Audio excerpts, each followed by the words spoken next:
জাতীয় স্মৃতিসৌধে রাষ্ট্রপতি মির্জা ফখরুলের শ্রদ্ধা।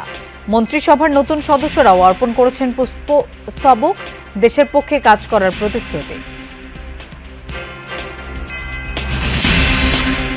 রংপুরের জেলা স্কুলের সাবেক শিক্ষক ও স্ত্রী সন্তানের মরদেহ উদ্ধার। তালাবদ্ধ বাড়ি থেকে দুর্গন্ধ পেয়ে পুলিশে খবর দিয়েছিলেন প্রতিবেশীরা। জেলা স্কুলের টিচার একজন গত ডিসেম্বরে উনি রিটায়ার্ড করছে। একটা পরিবারের চারটা প্রাণী, চারটা মানুষকে হত্যা করা হলো। রাতারাতি ধনী হতে চিকিৎসকদের টার্গেট করছে সন্ত্রাসীরা, মন্তব্য স্বরাষ্ট্রমন্ত্রীর। অপরাধীদের ধরতে না পারলে আইন শৃঙ্খলা বাহিনীর বিরুদ্ধে ব্যবস্থার হুঁশিয়ারি।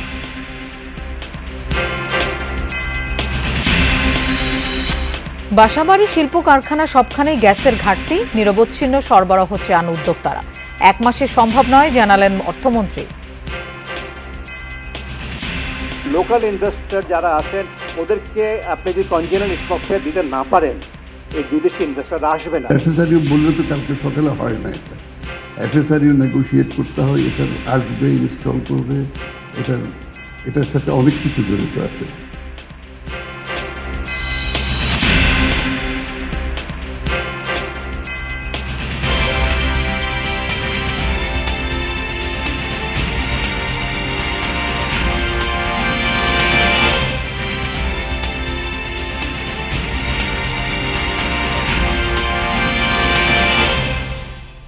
শুভেচ্ছা, আমন্ত্রণ যমুনা নিউজে। আপনাদের সঙ্গে থাকছি আমি মৌসুমী আহমেদ লোপা। এতক্ষণ শিরোনাম দেখছিলেন। মুক্তিযুদ্ধের বীর শহীদের প্রতি শ্রদ্ধা জানিয়েছেন নবনির্বাচিত রাষ্ট্রপতি মির্জা ফখরুল ইসলাম আলমগীর। সকালে সাভারে জাতীয় স্মৃতিসৌধে পুষ্পস্তবক অর্পণ করেন রাষ্ট্রপতি। কিছু সময় নীরবে দাঁড়িয়ে শ্রদ্ধা জানান শহীদের প্রতি। এ সময় ৩ বাহিনী প্রধান ও মুক্তিযুদ্ধ বিষয়ক প্রতিমন্ত্রী উপস্থিত ছিলেন। শুক্রবার রাতে শপথ গ্রহণের পর শনিবার সকালে সাভারের জাতীয় স্মৃতিসৌধে নির্বাচিত রাষ্ট্রপতি মির্জা ফখরুল ইসলাম আলমগীর। স্মৃতিসৌধে রাষ্ট্রপতিকে স্বাগত জানান ৩ বাহিনীর প্রধান। বেদিতে পুষ্পস্তবক অর্পণের মধ্য দিয়ে মুক্তিযুদ্ধের শহীদদের শ্রদ্ধা ও স্মরণ করেন মির্জা ফখরুল।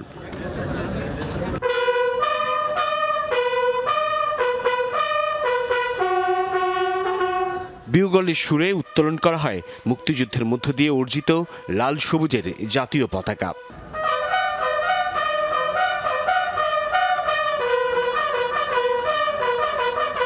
শহীদদের প্রতি গভীর শ্রদ্ধা জানিয়ে কিছুক্ষণ নীরবে দাঁড়িয়ে থাকেন নতুন রাষ্ট্রপতি।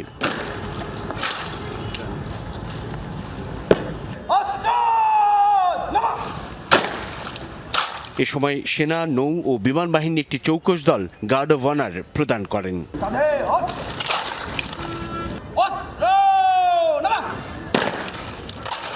শ্রদ্ধা নিবেদন শেষে স্মৃতিসৌধ প্রাঙ্গণে রাখা পরিদর্শন বইয়ে স্বাক্ষর করেন রাষ্ট্রপতি মির্জা ফখরুল ইসলাম আলমগীর। এর আগে শুক্রবার জুমার নামাজ শেষে প্রয়াত রাষ্ট্রপতি জিয়াউর রহমান ও সাবেক প্রধানমন্ত্রী বেগম খালেদা জিয়ার সমাধিতে শ্রদ্ধা জানান রাষ্ট্রপতি মির্জা ফখরুল। 91 সংসদীয় গণতন্ত্র চালুর পর থেকে দেশ আর রাষ্ট্রপতি শাসিত নয়, বরং প্রধানমন্ত্রী শাসিত। কিন্তু তারপরেও দেশের সর্বোচ্চ সাংবিধানিক পদ রাষ্ট্রপতির, যেই রাষ্ট্রপ্রধান হিসেবে নির্বাচিত হলেন মির্জা ফখরুল ইসলাম আলমগীর। শ্রদ্ধা জানালেন মুক্তিযুদ্ধের বীর শহীদদের সহ স্বাধিকার আন্দোলনের সকল শহীদদের প্রতি। তিনি আগামীতেও এই মুক্তিযুদ্ধকে সর্বোচ্চ শিখরে রাখবেন, গণতান্ত্রিক সংকটে কিংবা যে কোনো সময় বা প্রয়োজনে দায়িত্বশীল ও নিরপেক্ষ আচরণ করবেন, সেই প্রত্যাশা সকলের। সাইফুদ্দিন রবিন, যমুনা নিউজ, সাভার জাতীয় স্মৃতিসৌধ। সাভারের জাতীয় স্মৃতিসৌধে মুক্তিযুদ্ধের বীর শহীদের প্রতি শ্রদ্ধা জানালেন নবনিযুক্ত 5 মন্ত্রী প্রতিমন্ত্রী। শ্রদ্ধা নিবেদন শেষে স্থানীয় সরকার মন্ত্রী ডক্টর আব্দুল মঈন খান মন্ত্রিসভায় নতুন সদস্য সংযোজন স্বাভাবিক বলে মন্তব্য করেন। বেসামরিক বিমান ও পর্যটন মন্ত্রী রশিদুজ্জামান মিল্লাত বলেছেন, কাকে কোথায় দিলে ভালো ফল মিলবে তা বিবেচনা করেই পদায়ন করছেন প্রধানমন্ত্রী। এ সময় পররাষ্ট্র প্রতিমন্ত্রী হুমায়ুন কবির বলেন, সবার আগে বাংলাদেশকে রেখে পররাষ্ট্রনীতি প্রণয়ন করেছে সরকার। আর দলের 31 দফা বাস্তবায়নের প্রত্যয় ব্যক্ত করেন ধর্ম প্রতিমন্ত্রী শামীম কায়সার লিংকন। স্মৃতিসৌধ থেকে জিয়ার সমাধিতে যান মন্ত্রিসভার নতুন 6 সদস্য। সেখানে প্রয়াত রাষ্ট্রপতি জিয়াউর রহমান ও সাবেক প্রধানমন্ত্রী খালেদা জিয়ার সমাধিতে শ্রদ্ধা নিবেদন করেন তারা। রংপুরের মাছুয়াপাড়ায় নিজ বাড়ি থেকে স্বামী, স্ত্রী ও 2 সন্তানের মরদেহ উদ্ধার করেছে পুলিশ। রোববার রাত 11টায় মাছুয়াপাড়ার মন্দিরের পাশে তালাবদ্ধ বাড়ি থেকে জেলা স্কুলের সাবেক শিক্ষক গণপতি চক্রবর্তী, তার স্ত্রী প্রীতলতা চক্রবর্তী, মেয়ে প্রার্থী চক্রবর্তী এবং ছেলে পঞ্চম শ্রেণীর শিক্ষার্থী প্রিয়ম চক্রবর্তীর মরদেহ উদ্ধার করা হয়। স্থানীয়রা জানান, কয়েকদিন থেকেই বাড়িটি তালাবদ্ধ ছিল। ভেতর থেকে গন্ধ পাওয়ায় তারা পুলিশকে খবর দেন। পুলিশ এসে মরদেহগুলো উদ্ধার করে। প্রাথমিক সুরতহালে মরদেহগুলোর শরীরে আঘাতের চিহ্ন পাওয়া গেছে। ঘটনাস্থলে এসে পৌঁছেছে সিআইডির বিশেষ টিম। প্রাথমিক ধারণা, বাড়িতে ডাকাতি করার উদ্দেশ্যে তাদের হত্যা করা হয়েছে। ঘটনার রহস্য উদ্ঘাটনে কাজ করছে পুলিশ। উনি এত ঠান্ডা স্বভাবের লোক, কারোর সঙ্গে জোর করে কথা বলে না। জেলা স্কুলের টিচার একজন, গত ডিসেম্বরে উনি রিটায়ার্ড করছে। একটা পরিবারের চারটেটা প্রাণী, চারটেটা মানুষকে হত্যা করা হলো। এটা অত নৃশংস হত্যাকাণ্ড আমি আমার জীবনে কখনো শুনিনি এবং দেখিওনি। দর্শক, এই বিষয়ে আমরা আরও জানবো। রংপুর থেকে আমাদের সাথে যোগ দিচ্ছেন সহকর্মী সরকার মাঝহারুল মান্নান। মাঝহার, খুবই মর্মান্তিক একটি ঘটনায় একই পরিবারের 4 জনের মরদেহ উদ্ধার। প্রাথমিকভাবে তো ধারণা করা হচ্ছে যে ডাকাতের ঘটনা হতে পারে। আপনার কাছে এই মুহূর্তে কি কি তথ্য আছে? কারোর সাথে কথা হয়েছে কিনা আশপাশের, যে তার কোনো শত্রুতা আছে কিনা, একটু বিস্তারিত জানতে চাই।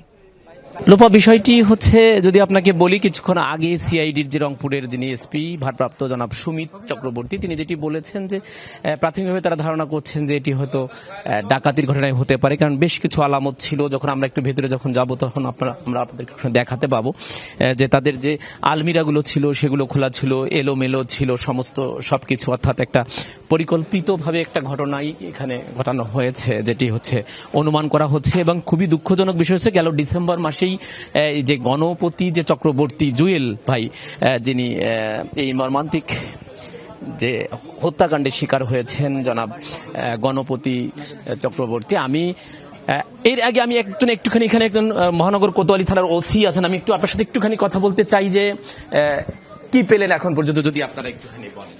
স্যার, ওই যে বিদ্যুতের যে লাইনটা আছে না স্যার, তিনি ফোনে কথা বলছেন, সে কারণে হয়তো আমাদের সাথে কথা বলছেন না। আমরা যে দেখাতে পাচ্ছি যে দোতলা আছে, সেই দোতলার যে খাটের নিচে কিন্তু পাওয়া যায় প্রিয়মের লাশ, অর্থাৎ প্রিয়ম হচ্ছে গণপতি চক্রবর্তীর তার পুত্র, এবং সিঁড়িতে পাওয়া যায় তার যে স্ত্রী প্রীতিলতা বোলা চক্রবর্তীর লাশ পাওয়া যায়, এবং মেয়ে প্রার্থী চক্রবর্তীর লাশ পাওয়া যায় সেই সিঁড়িতে, এবং উপরে অর্থাৎ ছাদের মধ্যে পাওয়া যায় গণপতি চক্রবর্তীর লাশ। আমরা যদি আপনাকে এই মর্মান্তিক যে বিষয়টি আছে সেটি আপনাদেরকে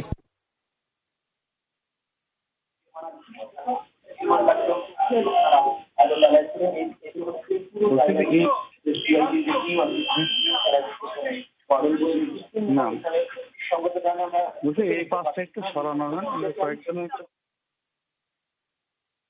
কলকাতায় অগ্নিকাণ্ডে নিহত একই পরিবারের 4 সদস্যের মরদেহ কুষ্টিয়ায় নেওয়া হয়েছে। আমরা এ বিষয়ে জানবো। আমাদের সাথে যোগ দিচ্ছেন সহকর্মী রুহুল আমিন বাবু। বাবু, সৎকার এবং দাফনের আপডেট সম্পর্কে একটু জানতে চাই।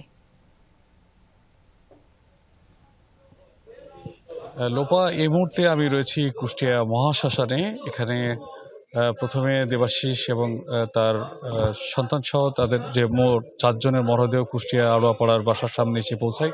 সেখানে সবাই, আসলে পরিবারের সবাই শেষ বিদায় দেওয়ার পরে কিছুক্ষণ আগেই এখানে কুষ্টিয়া মহাশ্মশানে নিয়ে আসা হয়েছে। নিয়ে আসার পরেই কিছুক্ষণ আগে এখানে যে মুখাগ্নি, অর্থাৎ যে প্রদীপ দ্বারা মুখের চারপাশে যে ঘোরা হয়, পুরোহিত যেটা করেন আর কি, সেটাকে মুখাগ্নি বলে। সেটির শেষে এখন তাদের যে কার্যক্রম সেটি চলছে, সেই বিষয়ে আমরা একটু কথা বলতে চাই। আমাদের স্থানীয় একজন গণমাধ্যম কর্মী রয়েছে এবং দেবাশিস দত্তেরও খুব কাছের একজন দেবেশ চন্দ্র সরকারের সাথে। আসলে এখন কি কার্যক্রম করছেন আর কি বাকি আছে? এখন যেটা করা হচ্ছে যে শ্মশানে আনার পরে ধর্মীয় কিছু আচরণ থাকে, বিধি থাকে, সেগুলো মেনে স্নান করানো হয়। মৃতদেহকে স্নান করানো সম্পন্ন হয়েছে। এখন মৃতদেহের কে শেষ দেখানোর জন্য, এটাকে বলা হয় মুখ আলো দিয়ে মুখটাকে দেখানো হয় শেষবার শনাক্তকরণ করার জন্য, বা শেষবারের মতো মুখ দেখার জন্য। তারপরেই এখান থেকে নিয়ে গিয়ে সমাধিস্থ করা হবে দেবাশিস দত্তকে। অনেক ধন্যবাদ আপনাকে। লোপা, শুনছিলেন যে আসলে এখানকার কার্যক্রম সম্পর্কে, যেটি কিন্তু এখন চলছে, অর্থাৎ পুরোহিত বা সনাতন ধর্মাবলম্বীদের যে নিয়ম অনুযায়ী সেই কার্যক্রমটি চলছে। পাশাপাশি আপনাকে আরও একটি বিষয় জানিয়ে রাখি যে দেবাশিস দত্তের স্ত্রী অর্থাৎ আফসানা শারমিন এবং তার শ্বশুর আকরাম আলী, তাদের মুসলিম সম্প্রদায়ের যে ধর্মীয় রীতিনীতি রয়েছে, আসলে সেই রেওয়াজ অনুযায়ী তাদের নিজ গৃহে অর্থাৎ কুষ্টিয়া শহরে থানাপাড়া এলাকায় তাদের সেই কার্যক্রম চলছে এবং কিছুক্ষণ পরে স্থানীয় মসজিদে তাদের জানাজা সম্পন্ন হবে এবং জানাজার পরেই কুষ্টিয়া পৌর কেন্দ্রীয় কবরস্থানে তাদের দুজনের মরদেহ দাফন করা হবে। অর্থাৎ প্রায় পাশাপাশি সবার একই রকমের কার্যক্রম চলছে এখন পর্যন্ত। লোপা, বাবু, আপনাকে ধন্যবাদ আমাদের সাথে যোগ দেওয়ার জন্য। চাঁদাবাজ ও সন্ত্রাসীদের দ্রুত আইনের আওতায় আনতে না পারলে আইন শৃঙ্খলা বাহিনীর বিরুদ্ধে ব্যবস্থা নেওয়া হবে বলে হুঁশিয়ারি দিয়েছেন স্বরাষ্ট্রমন্ত্রী সালাউদ্দিন আহমেদ। অপরাধীদের সঙ্গে আইন শৃঙ্খলা বাহিনীর কোনো সদস্য জড়িত থাকলে তাদের বিরুদ্ধেও আইনানুগ ব্যবস্থা নেওয়ার কথা জানান তিনি। রাতারাতি ধনী হওয়ার জন্যই সন্ত্রাসীরা চিকিৎসকদের টার্গেট করছে বলেও মন্তব্য করেন স্বরাষ্ট্রমন্ত্রী। গত 17 আগস্ট রাতে ব্যক্তিগত চেম্বারে রোগী দেখে ফেরার পথে রাজধানীর শান্তিনগর এলাকায় সন্ত্রাসী হামলার শিকার হন ঢাকা মেডিকেল কলেজ হাসপাতালের নাক কান গলা বিভাগের প্রধান অধ্যাপক ডাক্তার মোহাম্মদ আসাদুর রহমান। গেল 1 বছরে সারা দেশে অর্ধশতাধিক চিকিৎসক হামলার শিকার হয়েছেন। 2025 সালে 600 চিকিৎসককে নিয়ে ডক্টরস অ্যাসোসিয়েশন অব বাংলাদেশের এক গবেষণায় দেখা যায় 55%ই কর্মজীবনে সহিংসতার শিকার হয়েছেন। আমার চেম্বারে আসলো, আইসা অতর্কিত একটা আক্রমণ চালাইলো সে। তারপর ওই যে ওবি নামের ছেলে, তারপর সিসি ক্যামেরা অফ করে আমাকে মারধর করলো। 10-15 মিনিট আমাকে ওরা ধরা ঘুষি মারলো, মেরে আমার কাছে টাকা দাবি করতেছে, চাঁদা দাবি করতেছে। হামলায় আহত চিকিৎসকের খোঁজ খবর নিতে শনিবার বিকেলে ঢাকা মেডিকেল কলেজ হাসপাতালে যান স্বরাষ্ট্রমন্ত্রী। জানান, হামলাকারীদের গ্রেফতারে সাঁড়াশি অভিযান চালাচ্ছে আইন শৃঙ্খলা বাহিনী। জড়িত সন্দেহে 4 জনকে গ্রেফতার করা হয়েছে বলেও জানান তিনি। সংঘবদ্ধ চক্রের 7 জনের মধ্যে 4 জনকে সাকসেসফুলি গ্রেফতার করতে সক্ষম হয়েছে আমাদের পুলিশ বাহিনী এবং ডিবি। তারা একজন লক্ষ্মীপুর থেকে গ্রেফতার করেছে, 2 জন, একজন যাত্রাবাড়ি ধনিয়া এলাকায় আর একজন সাতারকোল, আর একজন ঘটনাস্থলে ওই দিনই গ্রেফতারকৃত হয়। চাঁদাবাজ ও সন্ত্রাসীদের দ্রুত আইনের আওতায় আনতে না পারলে আইন শৃঙ্খলা বাহিনীর বিরুদ্ধে কঠোর ব্যবস্থা নেওয়ার হুঁশিয়ারি দেন স্বরাষ্ট্রমন্ত্রী। আমি পুলিশের প্রশংসা করি, কিন্তু পুলিশের আরও কাজ করা বাকি আছে। আমি শুধু চাঁদাবাজদের তালিকা করছি না, চাঁদাবাজদের সাথে যদি কোনো পুলিশ সদস্য জড়িত থাকে তাদের তালিকাও করছি। মন্ত্রী বলেন, রাতারাতি ধনী হওয়ার জন্যই চাঁদাবাজ ও সন্ত্রাসীরা চিকিৎসকদের টার্গেট করে সন্ত্রাসী কর্মকাণ্ড চালাচ্ছে। ধন্যবাদ। রাব্বি সিদ্দিকী, যমুনা নিউজ, ঢাকা। এদিকে রাজধানীর তেজগাঁও থানা পরিদর্শন করেছেন স্বরাষ্ট্রমন্ত্রী সালাউদ্দিন আহমেদ। থানার সার্বিক আইন শৃঙ্খলা পরিস্থিতি, অবকাঠামোগত অবস্থা এবং সাধারণ মানুষের সেবা পাওয়ার মান সরেজমিনে পর্যবেক্ষণ করেন তিনি। এ সময় স্বরাষ্ট্রমন্ত্রী থানায় দায়িত্বরত পুলিশ সদস্যদের সঙ্গে কথা বলেন। পরে থানার ব্যারাক পরিদর্শনের সময় স্বরাষ্ট্রমন্ত্রী সেখানে অবস্থানরত পুলিশ সদস্যদের আবাসন ব্যবস্থা, মেসের সার্বিক খাদ্যের মান এবং পরিচ্ছন্ন পরিবেশ নিশ্চিত করার বিষয়ে দিক নির্দেশনা দেন।